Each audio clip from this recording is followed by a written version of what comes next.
part was back in the 70s when I enlisted in the U.S. Air Force, and my second duty station was Clark Air Base in the Philippines. And there I started in a little flying club, flying a Cessna 150, and soloed there. And from there, I continued to work on my ratings, private and commercial, while I was still in active duty. Then I moved to the Dallas-Fort Worth area, finished my commercial instrument flight instructor rating, and then I began to work evenings and weekends as a flight instructor. My day job was as a computer programmer, but I was single and I flew every weekend and every evening practically that I could for 3 years. Eventually, with enough time, I started looking for a job, and I took an airline job flying at Piper Navajo. So did that for a little over a year, and then moved up to a little bit bigger airline flying a Twin Otter. Flew the Evelyn Twin Otter for about 4 years, and then I got hired by Northwest Orient Airlines in 1985. I flew there as a flight engineer in a 727, then co-pilot on the 727, co-pilot on the 757, and then I moved to Hawaii with the family for a 2-year tour, co-pilot on the 747-200. Flew a lot of Asia, and really enjoyed that. Then I checked out in the Airbus 320, flew that in the right seat and the left seat and as an instructor, and then captain on the 757. And then somewhere in there we had a bankruptcy and a merger, and I became a Delta pilot as a result of that. And so now I'm a 7.5 and 7.6 captain, and I retired in 2011 off the 767. And about that time I had joined Commemorative Air Force, which was then its name, and began to fly the B-24 in the right seat, and a little later the B-29 in the right seat, and then upgraded to captain on both, and now I'm an instructor on both. Also fly their T-34, and we have what we call Eichsberg, which was Air Force One for Eisenhower when he would fly into his Gettysburg grass strip. So we have that aircraft as well. So that's kind of the background on me.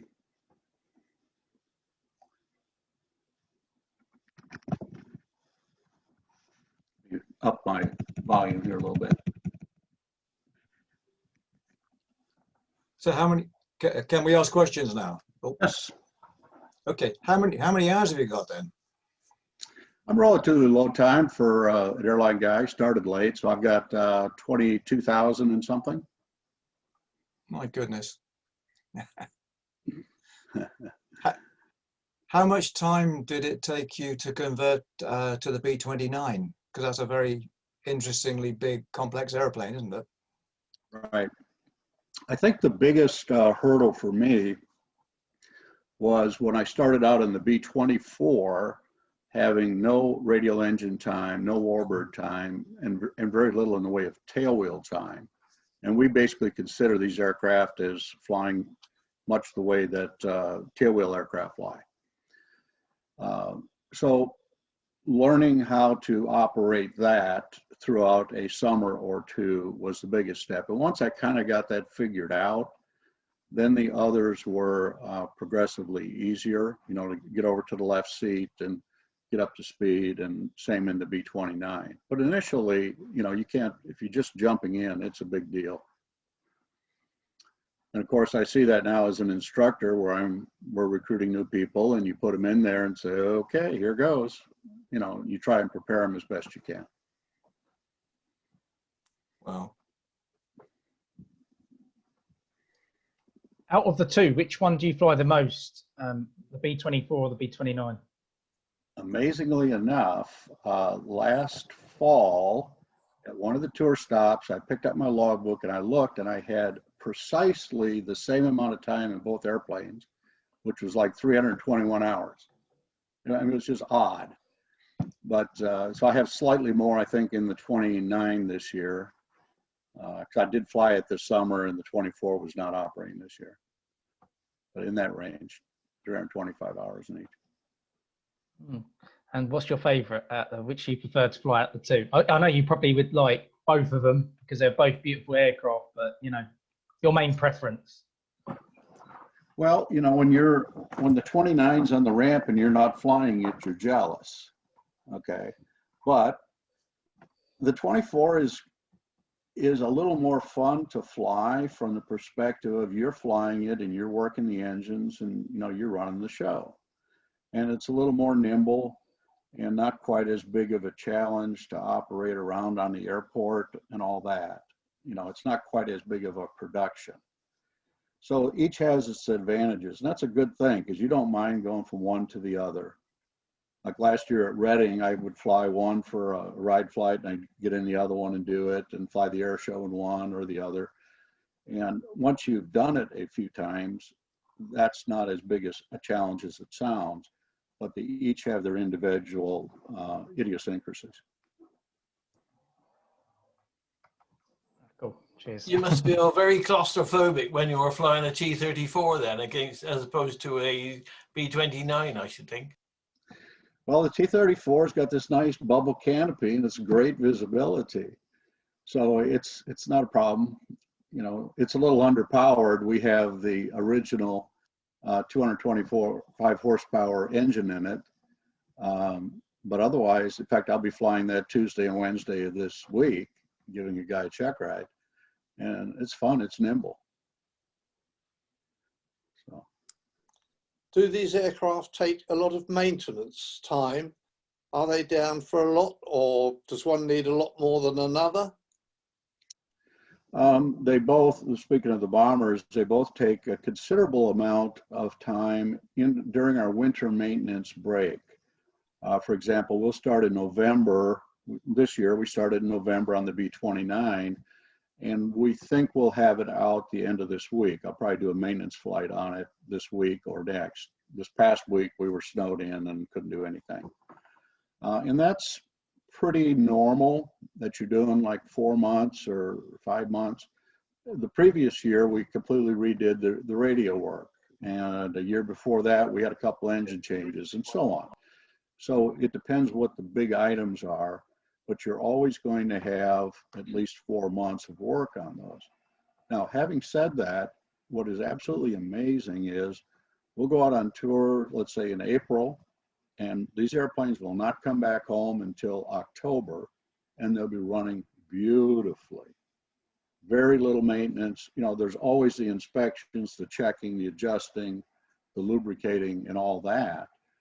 But as far as airplane running well and all, it's amazing.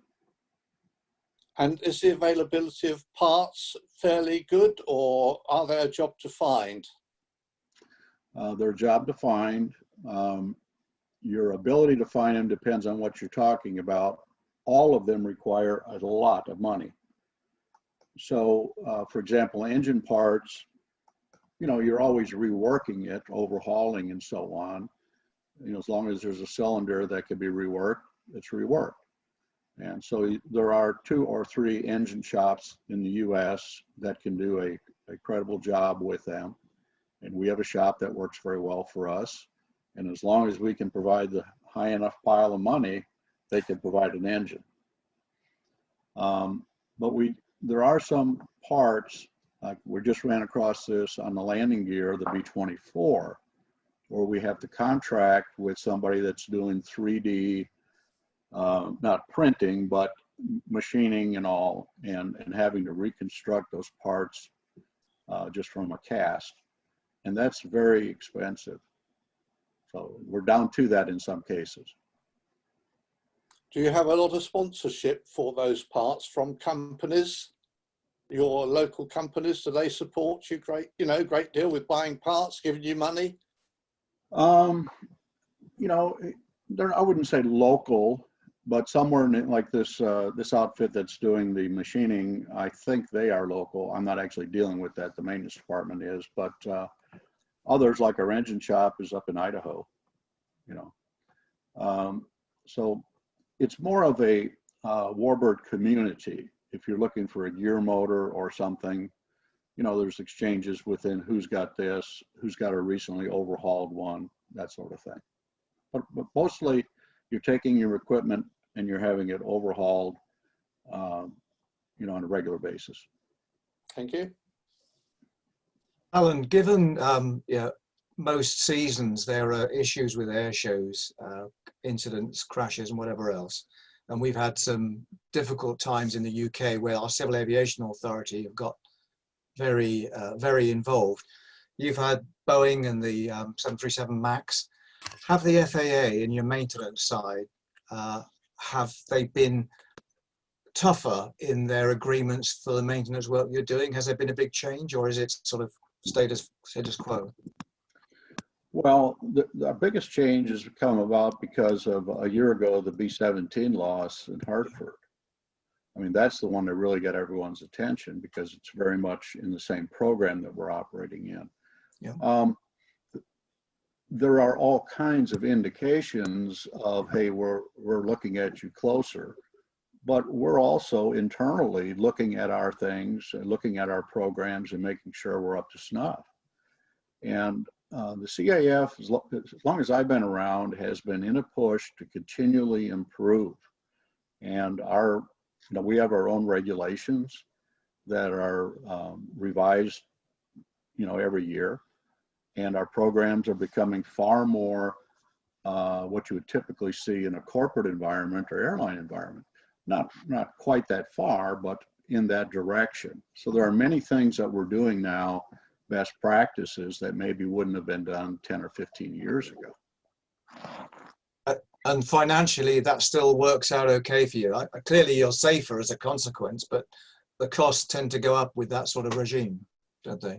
They do some, you know, for example, if the number of maneuvers you have to do on a check ride, you know, that's burning fuel, okay?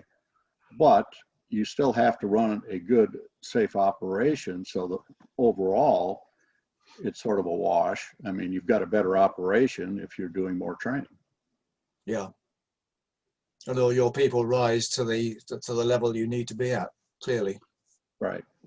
You know, when we embrace it, you know, as an instructor, I certainly want that. And as someone who takes these aircraft all around the country and is flying passengers, you want a safe operation.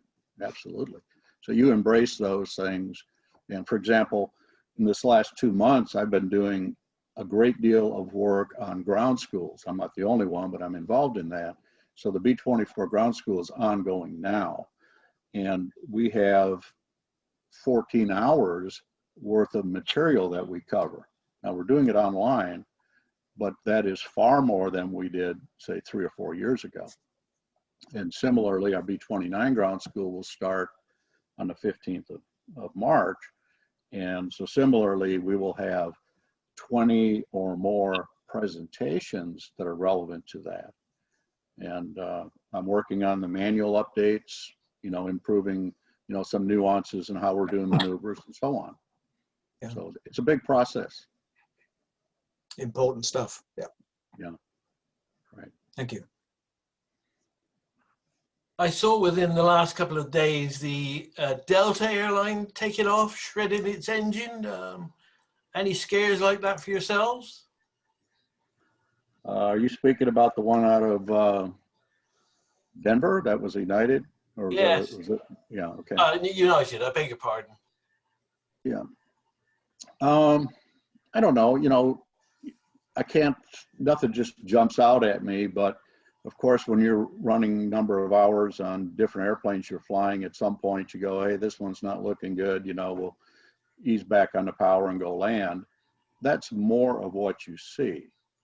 Because as the wise people in this industry will tell you, that airplane will talk to you, is what they say. In other words, there are usually indications that something is not 100%. And before it gets to be a big deal, you know, you take care of it. So it's more along those lines. You train for the worst case, and you hopefully you're not seeing that. Generally speaking, we're not. Do the airframes of the two aircraft still have plenty of life in them? Yes, you know, how do you determine that, I guess, is the bigger question. And what they do is inspections and eddy current and other types of inspections. They have to look at the spar and they have to look at various things. And various parts have to be replaced, you know, over time. Like if you have corrosion in a exterior panel, you may have to pull that entire panel off and replace it. It hasn't been since I've been here, but I know in years past they've had to do that. So we don't have any indications of life limited, but every year you look very carefully at the airframes. Lots of tender, loving care goes into it. It really does. And the bottom line is either you take very good care of these aircraft or they deteriorate very quickly. So you have a pile of junk in a hurry. And as someone who flies them but does not work on them, I am very, very pleased to be able to go out and say, okay, we're done with our annual maintenance. We're going to go out and do a maintenance flight. I'm very pleased to see the condition of these airplanes. They're really stellar. How many are there in your team that maintain the airworthiness of the aircraft? We have 2 paid mechanics that are full-time, and we have a number of volunteers that varies, but some of these are pretty experienced guys as well. So there might be 4, 5, or 6 that are working fairly continuously on them, and then there are some others that come as well. And then, of course, when we are on tour, whoever is the designated flight engineer is also the mechanic who's caring for that aircraft, along with volunteers who are helping. Thank you.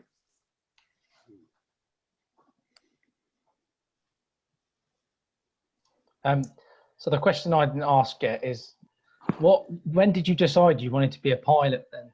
As in, what sort of made you want to decide to go down those roads? Did the family serve, or you know, just along those lines?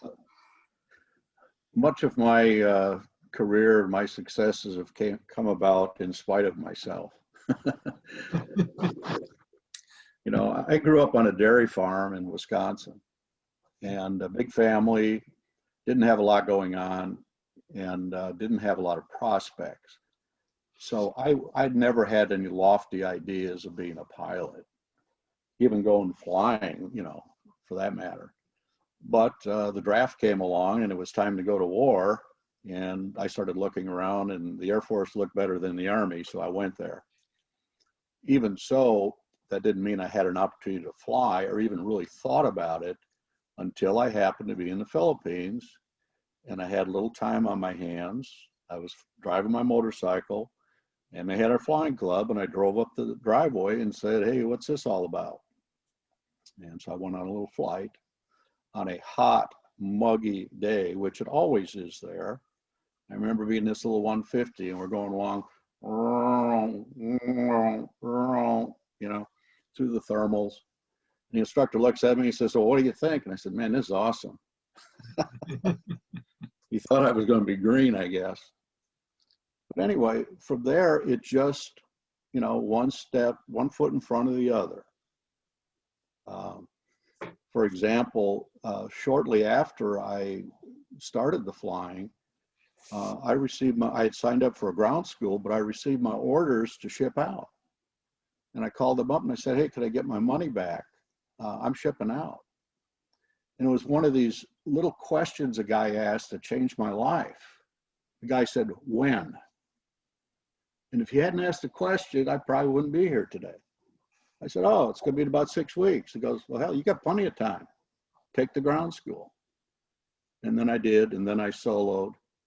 And then when I got to Fort Meade, Maryland, they had a flying club there and got me signed up. And then I had to learn to fly all over again, because it wasn't this gravel strip in the middle of the jungle. It was a hard surface runway. And the guy looked at me like, man, you don't know anything. But anyway, I pressed on. So just like I had, my focus was on computers. And I was working for a defense contractor, but I was getting my ratings, and eventually I had 1,200 hours in my logbook. Thought, well, let me give it a try. So I sent out about 70 resumes and I got 0 replies. So, but eventually somebody called me up, said, hey, you want to fly Navajo? Okay. So it's kind of crazy the way the world works sometimes. It's just like if I can continue and tell a little story about how did I get involved with the CAF and flying warbirds. I was familiar with FIFI because my in-laws lived out in Midland, Texas, where they were based. But this airplane was not flying. It had the engines off. And I would go out there and crawl through the airplane and whatnot, but I never gave it any serious thought until near my retirement, they were going to move this aircraft to the Dallas area. I thought, well, maybe that would be something that would work. But I didn't do anything about it until just about before I retired. I was flying across the Pacific in the middle of the night.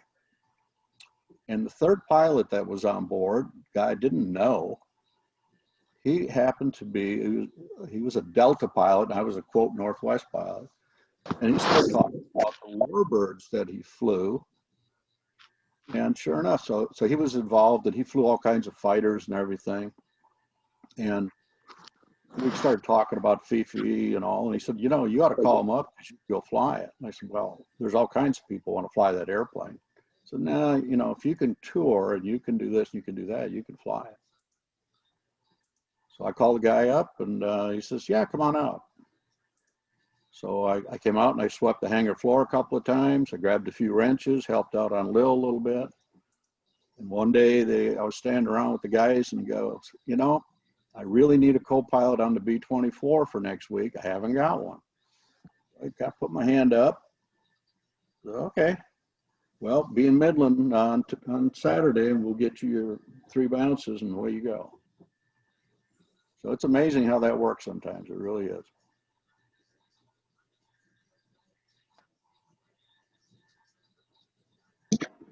Hello, is it a problem getting tyres? The tires come from the UK. I think it's Bridgestone.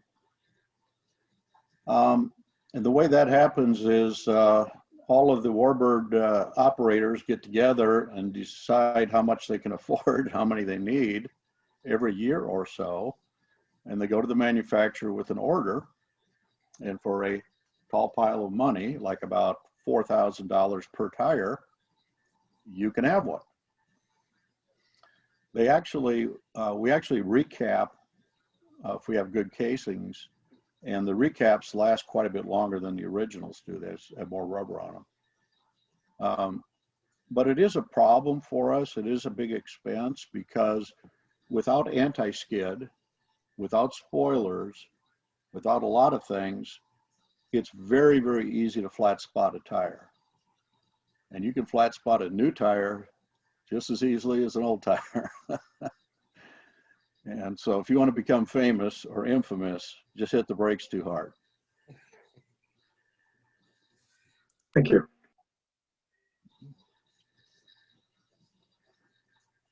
Hi, Alan.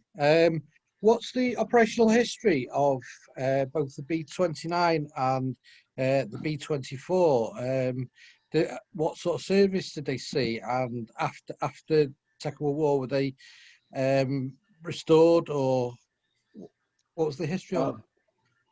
Yeah, both have a very interesting history. The B-29 was delivered to the Air Force, Army Air Force, July 31st of 45, so exactly 2 weeks before the war ended.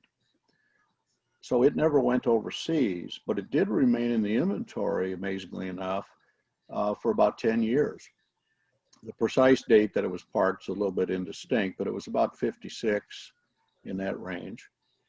And during that time, it was reconfigured a number of times. Sometimes it would be listed sort of as a logistics airplane, sort of like a VIP type. And at least 2 times it was reconfigured as a trainer and designated as a TB-29. And it shows at various places around the country, probably training people that were going to Korea. Everything was about nukes back at that time, so nuclear warfare training, I'm sure. And then it was parked in the desert because it was surplus Air Force, and the Navy took, it was given to the Navy to be used for testing missiles, you know, hitting. So it was parked in with a bunch of other airplanes in China Lake where they could be towed out and shot at. This one was not shot at, or at least not hit. But, you know, it's kind of a long, intricate saga of how we discovered it and obtained it, because nobody carried it on their records as a B-29. You know, you could fly over it and say, there it is, and they go, yeah, but it doesn't exist. Oh yeah, well, we do have some missile targets. Okay, well, we want to buy a missile target. Okay. So anyway, they finally, it basically took political will. Vic Agather, who was involved during the war in getting these airplanes out and running, became involved, and he knew some folks from Washington, and so they pushed and pushed, and eventually allowed us to look at various airframes out there, select one, refurbish it, which they did in a 9-week period. And then August 3rd of 1971, they loaded it up with gas and flew it almost 7 hours all the way to Arlington, Texas. Now that was a gutsy move. Yeah. And so we've had it ever since. That it's been flying fairly constantly during that time, but there'd be like 2-3 years here and there where they were working on engines or modifications. And then since 2010, when we got our new engines, it's been flying basically every year. We've been touring with it. The B-24 is a very interesting history on their own. This was a very early airplane. We call it an A model. It was designated as a B-24A or an LB-30 because it was on a contract to go to France. And it was delivered in May 17th of 41. Well, France had fallen by that time. And so then it was supposed to go to England. England was taking those orders. And on the way over, it was pulled aside, and they wanted to do some pilot training with it. And it says in the quotes, you know, a brake locked up, it went off the runway, tore up the gear in the belly. And so then it was repaired enough to get it back to San Diego. Then they decided not to make it into a bomber again, and they put a solid belly in it and used it for other purposes during the war. Remember that they had 5 B-24 plants all around the US, and in order to keep people and parts moving between those, they used that airplane extensively for that. After the war, they refurbished it into a beautiful corporate aircraft, and Continental Can Company flew it for about 10 years all over the US. And then it went to Mexico for Pemex, the petroleum company, and flew for about another 10 years. And then the CAF bought it in 1968. And we've been flying it most years since then, with a couple of years here and there where it took major refurbishing. That's long-winded. I hope I didn't bore you with that. No, it's just interesting to hear the history of it. I haven't done any research on it, so it's nice to understand what these aircraft have actually done during their time.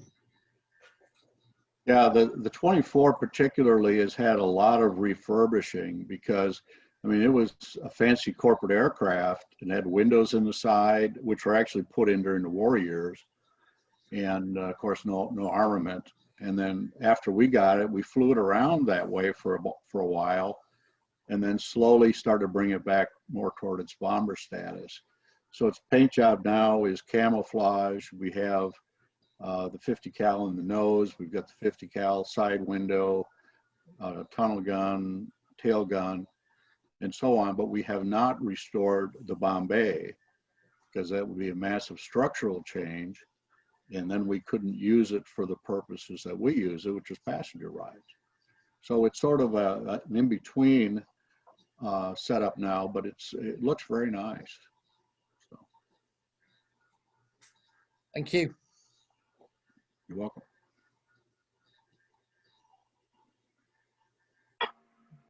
Okay, sorry. Yeah, do you have any problems with obtaining fuel? The fuel standards are changing and so on. Is this going to be a problem in the future? Well, we got a glimpse of that 2 years ago. We went to Canada. We were invited up there, and it was really I'm trying to remember now, do we even have Lil up there? I think we just had FIFI up there.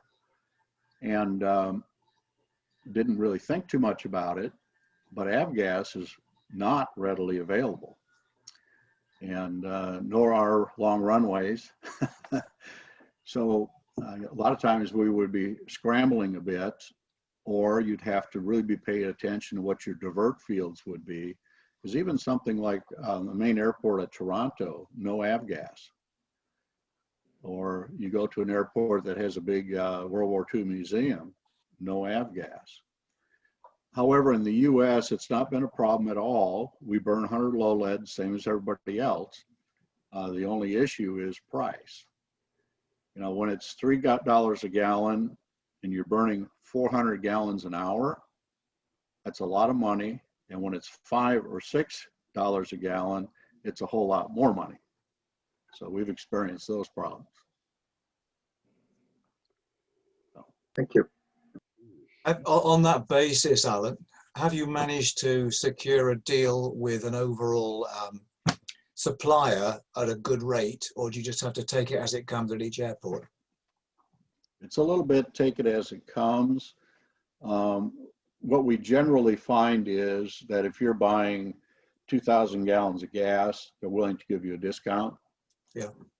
It's pretty hard ahead of time to negotiate any kind of a solid price because it depends on when you're going to be there, etc. But typically, you know, if you can get a 15 or 20% discount, you know, you're pretty happy, you'll take it. Yeah. You know, so everywhere we go, we ask, what can you do for us? And they're pretty accommodating, and we appreciate it. I guess the oils you're using as well are a particular type. So I guess you take those around with you? Yeah, we carry what we can. Sometimes you have it drop shipped. You know, get a 55-gallon barrel at a certain location, and then we upload it into the tank in our aircraft. It's generally how we do it. We have a pretty good idea of how much oil we're going to use, and you just kind of say in advance, well, that's a location we want to have a barrel of oil. So we do. Right. Because in the quantities that we use it, it doesn't really work to say, let's get it from the FBO. You know, they'll bring out little quart bottles, you know, when we need, you know, 50 gallons. So. Yeah.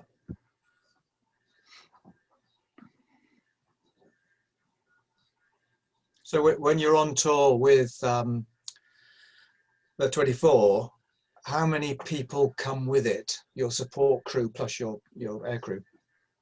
Yeah. Lately, we've been touring with both together. And so you end up with about 25 people all together. Wow. So you start out with the basics. You need four people to crew the 24, pilot, co-pilot, flight engineer, and scanner. On the 29, you need 6, pilot, co-pilot, flight engineer, and 3 scanners. Yeah. But that's not enough to operate the ground part, the ride desk, who's operating the gate, who's doing aircraft tours, and so on. Yeah. So typically on the 24, you would need a minimum of 6 people if you were to go to a tour stop on your own. Okay, and 8 works a lot better. Yeah. And similarly on the 29, you're in the 10 to 12 person range, you know, in order to make that work. So that's a big accommodation bill over and above everything else. Right. Yeah, and we're self-sufficient. You know, we go in, like you call up an FBO and say, can we come to your airport? Like I was working with another gentleman, our ops officer, in setting up the tours this year. He did most of them. I did my share. and you call up and say, hey, we'd like to come to your airport. It's the right distance away. It's the right size city. It's got a decent runway and so on. And generally they'll say, yeah, that'd be great. Well, then from there, you have to figure out how you're going to do it. You know, you do, of course, have to arrange for fuel, hotels, rent cars, and so on, advertising, and then selling seats. And I may as well, while we have everybody online here, is tell you our airpowertour.org is where we list our tour. And so every place we're going this summer that's been confirmed is on there. And there's only 2 that we're still working that aren't on there. So airpowertour.org. And from there, we sell our rides in advance as much as possible. So typically on the bombers, you pre-sell, you know, maybe 50 to 75% of what you're going to do. Whereas the smaller aircraft that go with us, and we usually have a Mustang, a T6, and a Stearman, and sometimes our T-34 or Aero Commander will come along. Those typically don't pre-sell, but when people show up, they want to fly them. So they're very busy, you know, just with walking in passengers. And an arrangement like that, given all those on costs, you're still making a good profit towards the upkeep of the airplanes. No. Okay. But So why do you do it? If we work very hard, we break even. Wow. It is, you know, it varies from year to year. You know, we've had a couple of really pretty good years where you got your head above water, and then you have, like last year, and you cancel the entire tour. Mm. And then later in the season, we scraped together a few rides, and we did the Arsenal of Democracy flight in DC, and those kinds of things. But it's a big challenge. We're constantly looking for sponsors. We haven't had much in the way of grants and people that are just supporting us for our cause. But we have to look to some of those because just touring does not do it. And you never really know when you go to a city whether you're going to have a lot of people come through the gate. So if you come through the gate and we charge you $20 to come in and tour both of our bombers, if you only have a trickle of people, you know, that hardly pays for your hotel. Yeah. If they're, you know, stacked up at the gate, that's great. And you've got a really good tour stop, and maybe that'll sustain you for another gas bill or 2.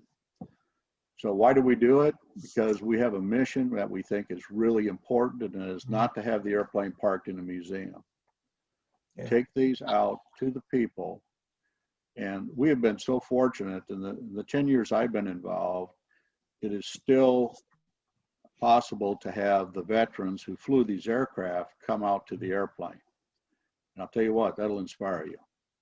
Certainly. Now, so now it's more of the families, but they generally don't know anything about what their grandfather did, for example. Not even sure what airplane he flew. But some do, you know, they'll have the booklets and the pictures and so on. I think it's wonderful you're doing it, and long may it last. I hope you've got a good cadre of youngsters that are coming on and learning to actually keep the whole thing running in the future.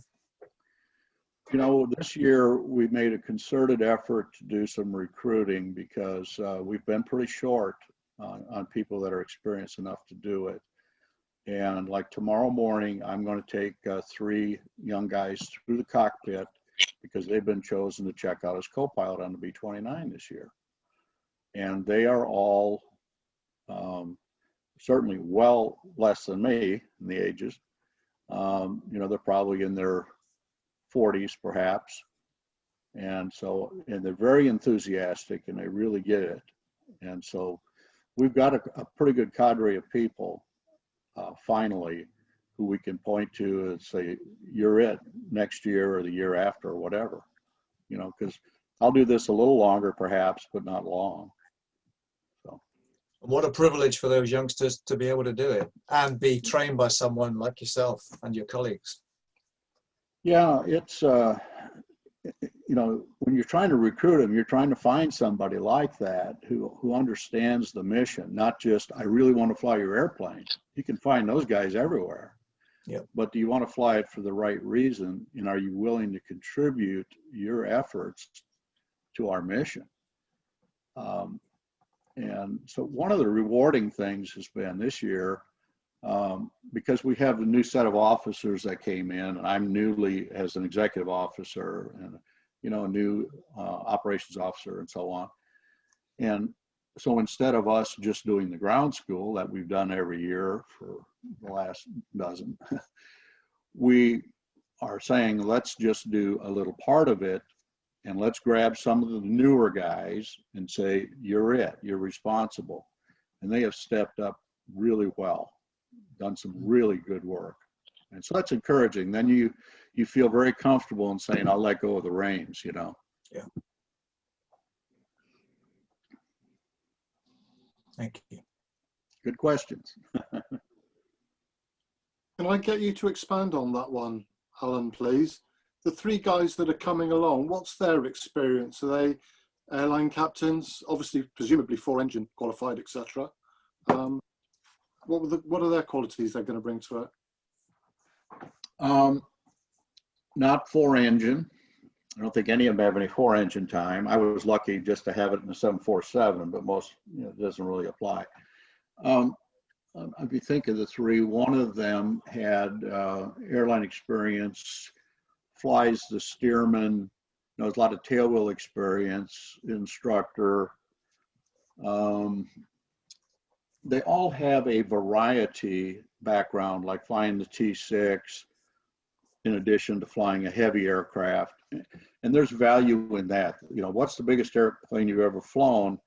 Well, if it's a Seneca, it's not enough. You know, it doesn't give you that feeling of a big aircraft, okay, what that takes.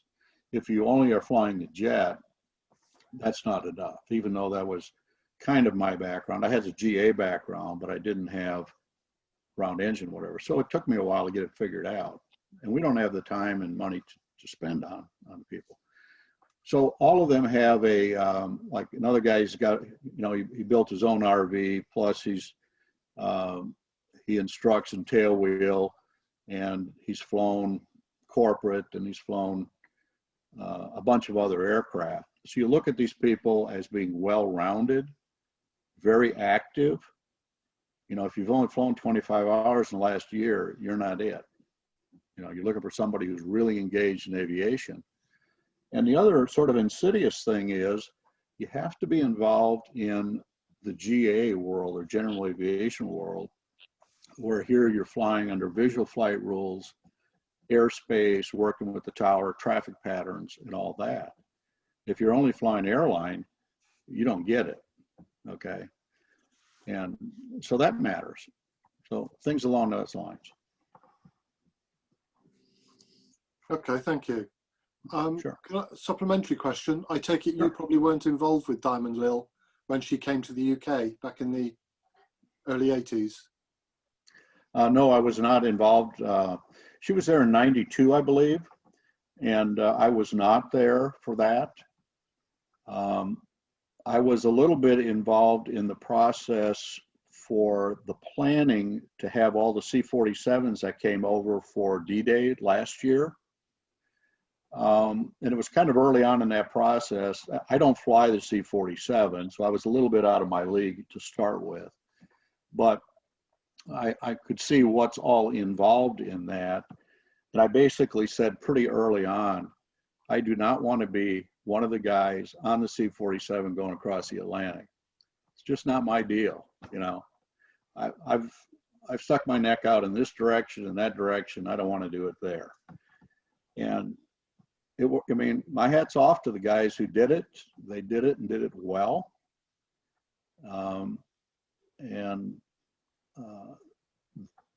The trip that our Diamond Lil took in '92 was arduous. They flew it over there and they had an engine problem going into Iceland. They had to sit in Iceland, wait for a new engine to put on. And then when they got it to England, they were flying about and they had another engine problem and had to do another engine replacement for a different reason. And by the time they were done, they were pretty much worn out. So it's not a small undertaking. And when the C-47s came over, that was such a pleasurable time for us to see that many in the air, all flying together. Wonderful experience. So thank you for your, even if it was small, thank you for your part in that. Thank you. What I was blessed with is I was able to come over to, went over to Cannes, and I went over and I was at Duxford for some of the meetings, preparatory meetings. It was in January prior, and sitting around the big table with about 30 of maybe some of you, I don't know, talking about all the different boxes that needed to be checked before you were allowed to do this and all the restrictions and so on. It was amazing, but extremely organized. And that was the second time I've been there and had a chance to see your museum, because I had toured East Anglia a few years prior to that, and got to see some of the airfields and so on. So I'm partial to that, and maybe get a chance to come over again. I'll look forward to it.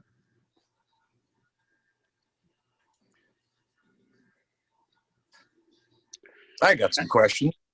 Yes, Michael. What are your runway requirements? Are they very comparable between Lille and the 29 FIFI? We require a minimum of 6,000 feet and 100 feet wide for FIFI, 5,000 feet and 100 feet wide for Diamond Lille. About 1,000 wide. For FIFI, it's a little tight, okay, 6,000 by 100. And then, of course, we, over the years, those of us who've been flying in some of these conditions have been clamping down and going, yes, but if it's this, and if it's this, and if it's this, you got to have more. Right. So we are implementing minimum runway requirement charts, which take into account, of course, density, altitude, whether it's wet, whether you have an inclining runway. And those are the advances that we're introducing that airlines and others are required to do. It makes sense. You know, if you're going to get yourself in a spot, it's your own fault if you don't take those things into account. So we try to do that very carefully. Thank you. Method to my madness there. I'm up in Spokane, Washington, and you guys visit us every now and then on occasion. And of course, we've got fields that would accommodate you. Is there any chance that you guys might be on a schedule up here anytime soon? Well, I'll toss a little bit of hope your way. That'd be fantastic. A conversation we had about 2 days ago was, well, what if we went to Florida early next year, and then we went to California right away and went up the West Coast? How far are we going? Oh, we go all the way up to Seattle, and then how are we going to get back, and all that. So it's being discussed, but we certainly know there are challenges to that. I think you spell it terrain and distance. Both Right. of which are a challenge. Well, if you get up this way anywhere close, I'll certainly be paying you a visit. Great. Thank you. You're welcome. You just said next year for that. Is that in addition to what you're doing this year? And Yeah, this year. How are you coping with the coronavirus? Well, what we're doing with the virus is trying to be as flexible as we can, but planning to do a full tour. We're going to start out in March, for example, with a local ride day. Okay, well, we can do that. And then in April, we may have, let me think here. It's April, right at the end of April, 1st of May, we're doing a local event, which is, again, essentially rides. If we can do some aircraft tours, we will, but it's a one-day event, so it's not too big a deal. So we're kind of taking baby steps there. We're doing another Texas event a week or so later down to San Marcos, where it's a 2-day event, mostly rides, but we'll do some tours if we can. And then as you're getting into middle of May, we're going to start out on tour. And if we, some states will allow what others won't. So if we're going through Alabama and Mississippi and Tennessee initially, maybe we can do some things, and we get up into the Northeast that we can't. But as time goes on, we are hopeful with the vaccine that the paradigm is changing, and that we can do not only rides, but aircraft tours, which is important because that's a gate that we can charge people to come in. So we're going to play it by ear, but we're hopeful. And so far, even in the locations where things are closed down very tight right now, they're happy to talk with us and make a plan for it to work. So we're trying.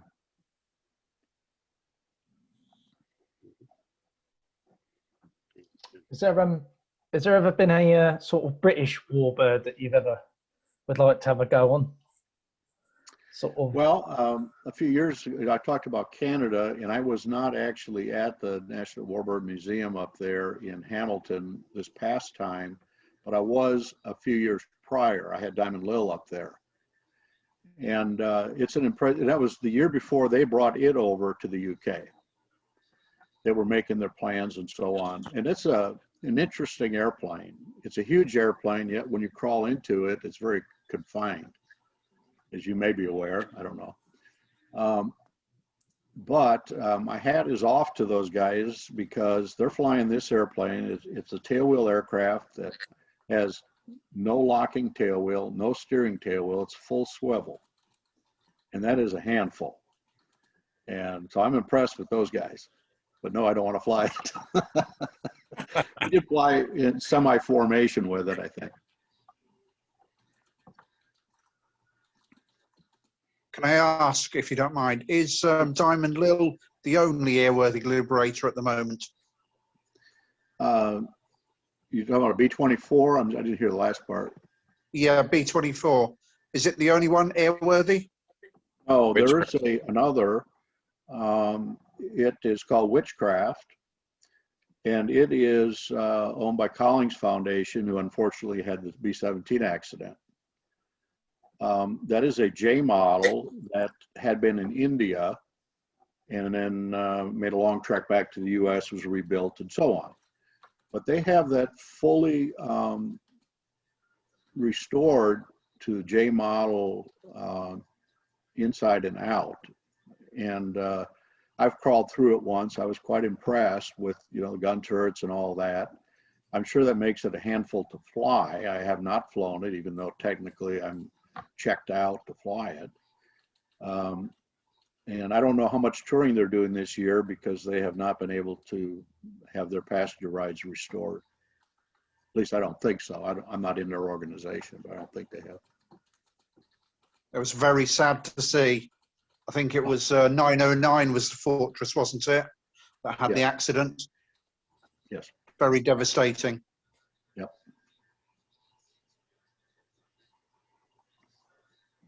Were you lucky enough to be flying FIFI?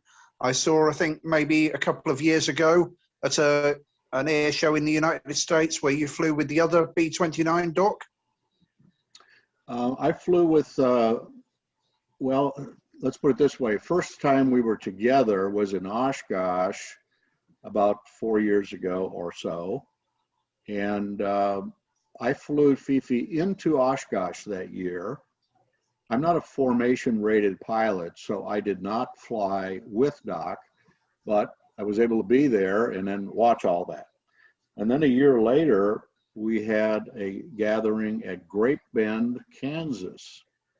And I was one of the pilots aboard that, flying with Doc. I flew the co-pilot seat, and again, because I'm not formation rated. And then this past September, I flew FIFI up to Washington, D.C. area, Manassas, and we were there with Doc. And it was David Oliver flying as, the formation pilot. I was simply with him and as co-pilot. And so we flew a couple of hours in formation with that big airplane. It was a lot of work for him. So those were the 3 times that I've been involved with it. Is it a major step from where you are now to become a formation pilot? And if so, would you want to? Oh, it's on my list. I've been to one formation clinic. It's a little bit, it's an incomplete process. Let me put it that way. I can go out and in the next month or so, go to a couple of clinics with the T-34 and get my formation card. But that is different than flying a bomber in formation. And at the present time, there's really not a rating for that. So what they really do is when someone wants to do it, they look at them and go, are you good enough? Do you have enough experience? Do you do a lot of formation flying? Do you have a lot of time in this airplane? And yes, we'll approve it. Otherwise you go, yeah, I don't think you're up to it. No.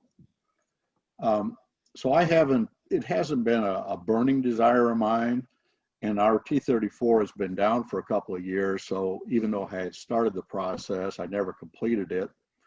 And I may get it done, but I don't know if I'll fly FIFI in formation because I won't be the guy by that time. It'll probably be somebody younger. Thank you. On your travels, on your tours, Alan, did you ever come across the guys over there that flew the B-26 Marauder? No, I don't think so. The only time I've seen anything about a B-26 was at Lakeland, where Kermit Weeks has one in his hangar. I've seen it there. Now, as for the Marauder itself, we have a couple of A-26s in our area, but not the B-26. All right. I don't know of one that's flying, that's flyable. Yeah, I was going to say, is there any over there that are airworthy at the moment? I don't think so. And I don't know what kind of condition the one is for Kermit's. It probably would take quite a bit to get it going. It looked good, but I don't know what its internals are like. Right, right.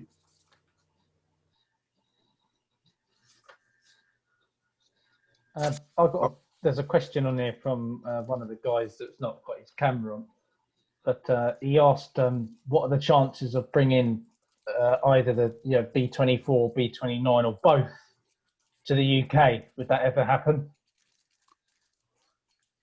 I would say that there's a possibility that you could bring the 24 over.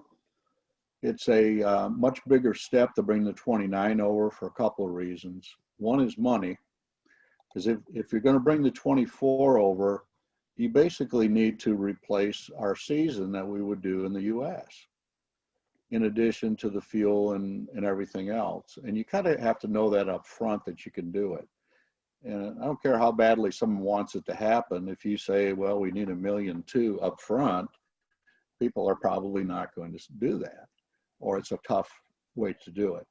But, you know, given the success of the C-47s going over, could it be done? Yes. And if you have enough time to plan it, and we're talking about 3, 4, 5 years to get everything rolling and set up, there's a possibility to do that.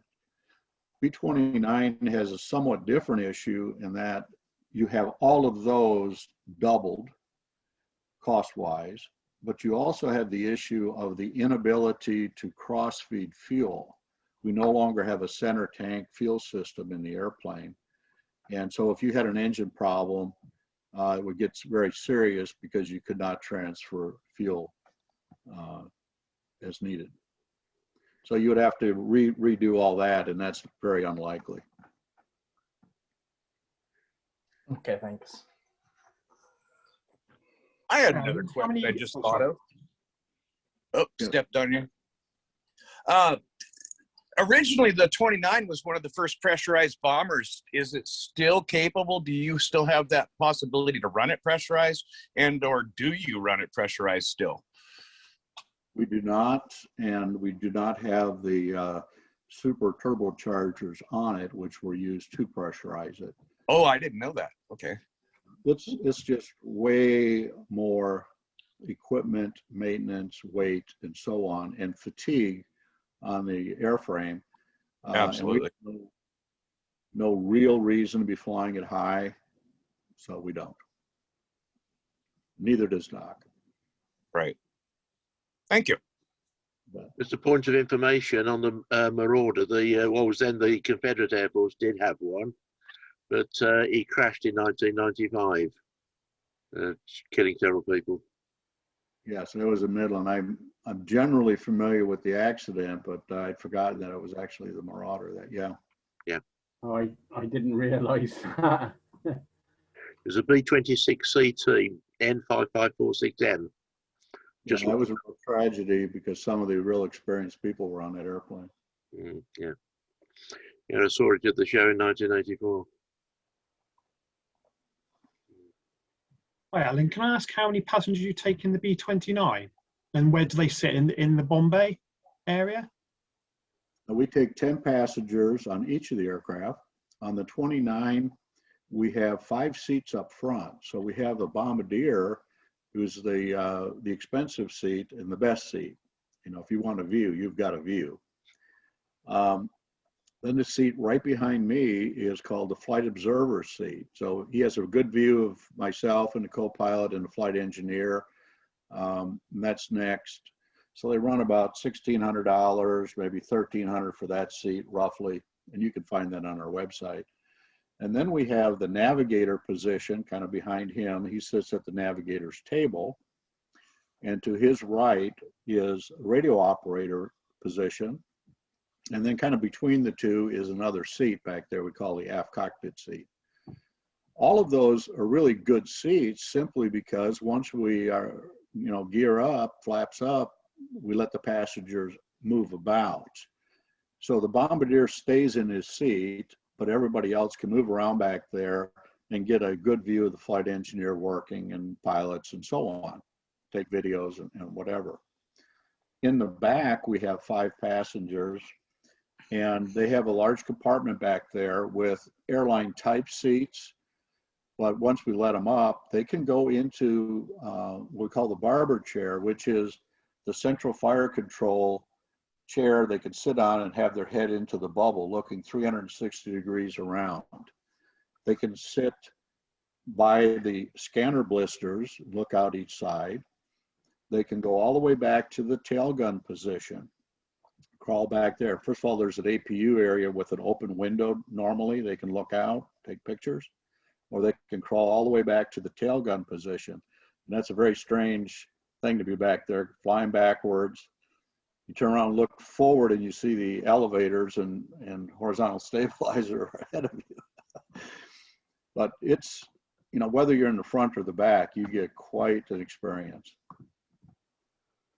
And do you fly with passengers when you're doing a display, or is it when you've landed and then you do a specific flight before you land back with the passengers at the same airport? Our program generally has us doing ride flights on the weekends and tours when we're not flying. So during the week, we'll just do tours. We'll sell the rides, and then on, say, a Saturday morning at 9 o'clock, we'll brief and load 10 passengers, and we'll go do a 30-minute flight and come back to the same airport. And that's by our regulations in order to do passenger flights.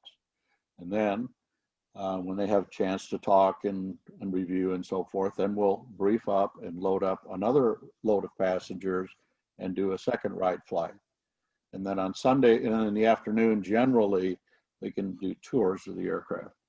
And then on Sunday, we'll do the same thing, 2 flights generally, if we have enough. You go someplace like World War II weekend Reading, and you'll be doing flights all day long in addition to flying in the air show.